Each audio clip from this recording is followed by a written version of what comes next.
give the body what it needs, help the body take out the trash, and get out the way. Okay. Welcome, everyone. My name is Dr. Shayna Keller. I am a registered naturopathic doctor in the state of Colorado, and I am starting a podcast.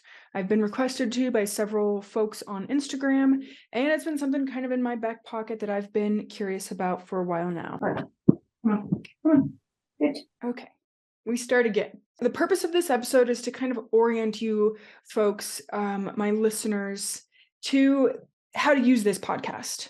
I'm going to talk about practical solutions, but I also want to discuss things that maybe are considered taboo or inappropriate in the medical space.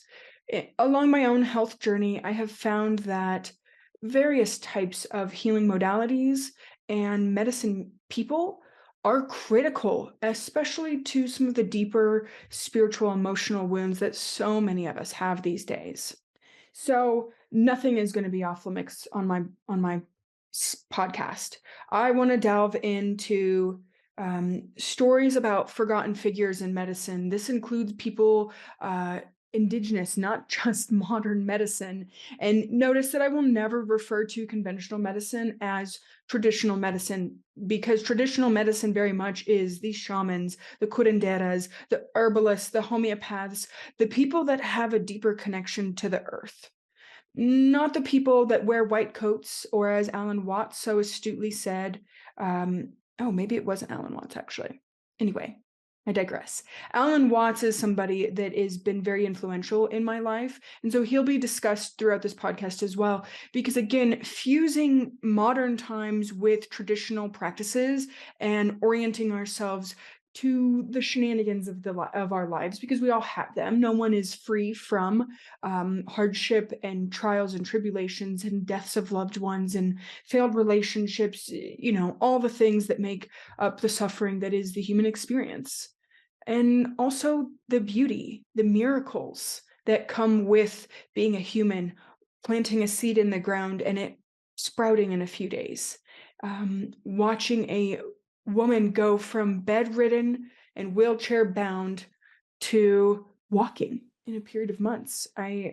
That is the type of stuff I will be discussing on this series, because inspiration is the most important part of healing, in my opinion. Now, I want to share a little bit of my background. My journey towards medicine started when I was quite young. My brother's a year and a half younger than I am, and he was diagnosed at 5 on the spectrum. And this was in the 90s, before we really had a decent idea of how to take care of these individuals. And any of you that know the sensory issues, the sensitivities, the social struggles that these have, and my brother, he's a little more high functioning than some folks dealing with autism. But the story actually started before then. So he was 18 months when he was vaccine injured, and I'm 4. I was like 3.5 years old when this happened to him. And I witnessed him at 2 years old get prescribed Ritalin, methylphenidate. It's an ADHD medication to help calm those that have a hyperactive mind by increasing the dopamine production in the brain. So, and I believe that this is still accurate today. With Ritalin, folks need to have their liver enzymes carefully watched, because it is hard on the liver, like so many things these days. I recall a moment when he was in the hospital and my mom and I were waiting in the waiting room. Maybe my mom was in the room, actually. I was out in the waiting room, and there were several people, doctors, nurses, CNAs, holding my brother down. This kid is screaming at the top of his lungs, at the top, as you might imagine. The average person doesn't like needles. Well, a kid with sensory issues also doesn't like needles. And the fact that he had to have this done on a monthly basis was pretty distressing for him. It was pretty distressing for me to watch my kid brother struggle like that, and to have medical professionals hold him down in that matter. I knew in that moment there has to be a better way that we care for our sick family, our sick patients, people that are struggling, because I know he's not the only one. I may not have known that now, but in today I understand that. a few years after that, there was a movie that came out starring Robin Williams about a medical doctor named Patch Adams, who I have actually had the privilege of watching speak live at my undergrad in Gunnison. And he spoke a year before I attended Bastille. And so I watched that recording. I've read several of his books, and I just am so inspired by his way of practicing medicine. A man that's never had malpractice, that's never been sued. And in medicine, we spend so much time CYA, cover your ass, um, that we forget the importance of caring instead of our algorithms and our diagrams and if this, then that. If this medication fails, then this medication. If that fails, then this procedure, right? And it's mostly governed by the insurance system that struggled. So Patch Adams inspired me in that movie. So at about 5 or 6, whenever I first watched it, I was like, oh my God, I need to be a doctor. And from that moment forward, I oriented my life towards becoming a doctor. I didn't know about naturopathic medicine at the time. I had never considered another form because I've been a serious person most of my life, and doctors are serious people, and they're very responsible, and maybe we'll talk about that in another episode. So Patch Adams showed another way of listening and tending and nurturing his patients in that movie. And I know it was a dramatization of real events, but having read his books and seen him speak live, that is actually how he cares for his patients. So in my teenage years, I started dealing with my own health issues. I've been diagnosed with seasonal allergies, eczema, asthma, depression, anxiety, bipolar disorder, post-traumatic stress disorder, which I actually think was what the anxiety and depression was actually. So yay for someone properly diagnosing me at an appropriate time in my life, as well as GERD, gastrointestinal reflux disorder, and hiatal hernia. A hiatal hernia that was missed on physical exam because not a single one of the specialists I saw actually bothered to put their hands on my body. I don't know if there's like a CYA issue with this, but physical exam, we can learn so much about our patient's health by just doing a simple physical exam. So there is power in having your doctor actually do palpation or touch to make sure that they are missing something that the imaging didn't find, which was the case for me. And I know several of the folks on my Instagram that follow me for my reflux tips also have had this experience. A small hiatal hernia does not mean it is not mighty. When I was 20, maybe I was 19, I saw my last medical doctor, and he basically was like, "We don't know what to do for you. You're following all the things, you're taking all the medications, you're doing everything right. Let's do exploratory surgery." I am grateful for my young and naivety in that moment because it wasn't the fact that they didn't know what was wrong with me. It was for the fact that I didn't want to miss a ski season.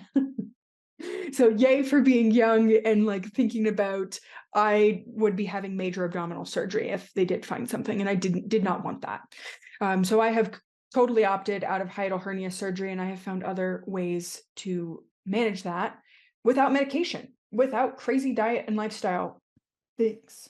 So around that same time, I was introduced to naturopathic medicine, and there was a naturopathic doctor, and she still practices in Gunnison, Colorado, where I got my bachelor's in pre-medicine, Western Colorado University. And she changed my life. And for the first time I saw a doc, I went from feeling like garbage to feeling slightly like garbage. Like from being in pain and like 6 or 7 out of 10 scale to maybe like a 5. Okay, that's the first time I saw a doctor where I didn't feel worse after seeing them. Maybe there's something here. And I'm skeptical until proven otherwise. And if you guys haven't had an experience, it makes it hard to believe in something. And yeah, belief is an important part of healing. If you believe that you will never heal because the doctor told you that you will have GERD forever and you have to take the PPIs and drink the Gaviscon for the rest of your life, that's a belief. It's not, it may be true for some people, but it's not true for everyone. That is one thing that was impressed upon me in naturopathic medical school, is that there is a cure for every illness, but not every person. And, sometimes God's will gets priority over the person that's experiencing the illness, over the practitioners that are trying to facilitate the healing for the person. And that's what we do as practitioners, whether we're body workers, MDs, DOs, NDs, surgeons. Like, we have skill that we use, medicine people, to facilitate and guide through the healing process. But really, who does the healing? After you have that surgery, your body. Your body is made to heal. That is one of my favorite parts about being a naturopathic doctor, is the first principle of our medicine is the vis medicatrix naturae, or the healing power of nature. If any of you have sat by an ocean, you know this experience that there is an immense amount of calmness comes over us, hearing that, repeat sound of the ocean waves crashing onto the beach and receding and coming back again and again. And it's so melodic and therapeutic. Possibility and hope are also going to be discussed on this podcast. Like I said before, there is nothing that's going to be off limits. And there are people I know, myself included, that were told, you will never get well. This is a lifelong chronic condition. From the perspective of conventional medicine, that may be true. Conventional medicine is bound by algorithms and diagrams set forth. I don't know if the insurance company or the drug companies or a combination of the two create these protocols, but practicing conventional medicine isn't that difficult. Go to Dynamed, go to your up to date, type in GERD. Oh, start them on this PPI, which is probably one that has a trademark, right? Like, there's a little bit of cynicism I will bring forth into this podcast to aggravate the issue so people can become aware of how ridiculous this for-profit medical industrial complex has become. And do not mistake me for an anti-capitalist. I am in business, I want to make money, and I want to make money helping people. And I get to do that. And that is the best part of my job. And that's something Alan Watts says to do, is find something you love and be able to make a craft out of it. And practicing healthcare as a healthcare practitioner helps me be able to help more people. So we talked about the body's healing potential. Medicine, hence the I will not call conventional medicine, surgeries and pills, traditional medicine. Medicine did not start in the 1900s. Medicine has been around since the very beginning of humanoids. And if you've watched Graham Hancock's apocalyptic, what is it, on Netflix, his series, pretty mind-blowing evidence in my opinion. And I am open to the possibility that human society actually started way before we've thought. I'm open to that. I think that there's good probability for it. And also it puts power back in currently disenfranchised groups of humans. And I think that that's important for us to recognize instead of diminish. So the healing arts have been around for ages. They're not going anywhere. They may get suppressed. So we will talk about the history of medicine. I was never a history buff. Much like the average American, I took like a civics class, an American history, a world history, blah, blah, blah. Remember these dates. I learned the word "niet" when we were studying World War II, Russian for no. That's like, you just memorize facts and regurgitate. How does it actually apply to me today? And I understand that history actually has a huge relevance and power over us today. Because if we don't know history, we will make the same mistakes over and over again. I used to think that was a stupid thing that my history teachers said, but I now see, as I've grown into adulthood, they were right. We're going to expose issues, have practical solutions to them. And the important part of healing happens in 3 steps. These are principles based off of Henry Lindlar's book, The Nature Cure. 1, give the body what it needs. Help the body take out the trash. And 3, get out of the way. I see this over and over again, and I've seen this in my own health issues. Our brain, is the do not get killed machine. And our ego and our subconscious and our conscious minds, our higher self, our lower self, all these different aspects of our, I don't even know if it's our psychology, our mental space, our emotional being, even our spiritual being, I think plays a role into this. I'm still parsing that out for myself. So there will be definitely some exploration on my end. And those 3 aspects of healing are very real. Give the body what it needs. It needs clean water, clean air, good, healthy food. I'm not saying never have Oreos and McDonald's, but if that's what you primarily consume on a day-to-day basis, your cells are going to be primarily made out of Oreos and Dr. Pepper and McDonald's. Former Dr. Pepper lover here. I drink soda maybe once or twice a year now. It's not It's a treat rather than a daily occurrence the way it was when I was in high school. Help the body take out the trash. Are you peeing? Are you pooping? Are you sweating? Are you emotionally eliminating? When's the last time you had a good cry? And if you're anything like me, processing emotions is hard. And I'm a woman, and I still feel like processing emotions are challenging. And there are certain emotions that have been considered taboo and off limits for women. Don't be angry. Well, men can't be angry. Don't be sad. You got to keep it together. All this stuff, right? Like, I don't think one group has been more empowered over another to feel more emotionally supported. Women historically, we've been given lobotomies for being hysterical, and we have hysterectomies to remove our uterus and uterine tubes. Talk about disenfranchised. But also then men can't be angry and men can't be powerful and. The stereotypes are abound there. So we will definitely be discussing emotional freedom techniques. How do we release and make sure that we are eliminating emotions properly? We will also be exploring spiritual aspects of health. A question I ask all of my patients is, do you have a spiritual practice? And what I mean by that is whether you go to church and you pray, whether you are Muslim and you pray 5 times a day. I want to know your practice that you participate on a daily basis. And if you don't, well, let's have a discussion about it, because what I find is folks that do not have any form of belief in higher power, whatever that may be, I don't care what flavor it is, they are less likely to get well. Having that faith, something you can lean on that's intangible, is so beneficial for folks because it allows them to give up a little bit of control. There are some things we have control over, but there is a lot we do not. Think about, let's see, Stephen Covey's 7 Habits of Effective People. He talks about your sphere of influence. My sphere of influence is myself, my husband, my patients, my clients, maybe some of my family members, maybe some of my good friends. The president is not on that list.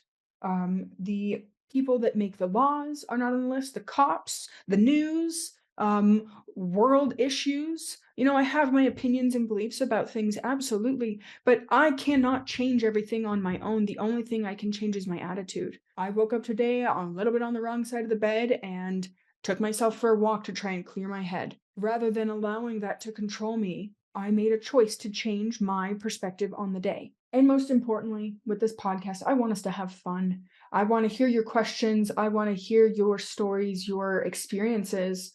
I'm not interested in people being mean and having straw man arguments because I am not a medical doctor.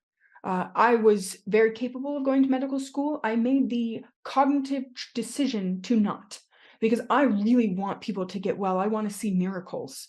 I want to see transformation that happens on a level that I don't think is possible with the way the insurance and medical system is currently arranged. I don't like people telling me what to do and how to do it and when to do it. I'm not a monkey. I'm a human being that has experiences, that wants to share those experiences with my community of people online. I'm a human being that's a naturopathic doctor, that's a wife, that wants to share and explore challenging concepts while also bringing forth practical solutions to start applying these important things to our life. Linlar's principles are pretty simple. Give the body what it needs, help the body take out the trash, and get out the way. Simple does not mean easy. This overcoming the brain is one of the most challenging things that I've seen. So I would love for you guys to join me on this journey, and I look forward to exploring with you guys. And in the next episode, we're going to dive into plastics, which is a topic that has been very close to my heart since I was in high school. So stay tuned. We're going to discuss that.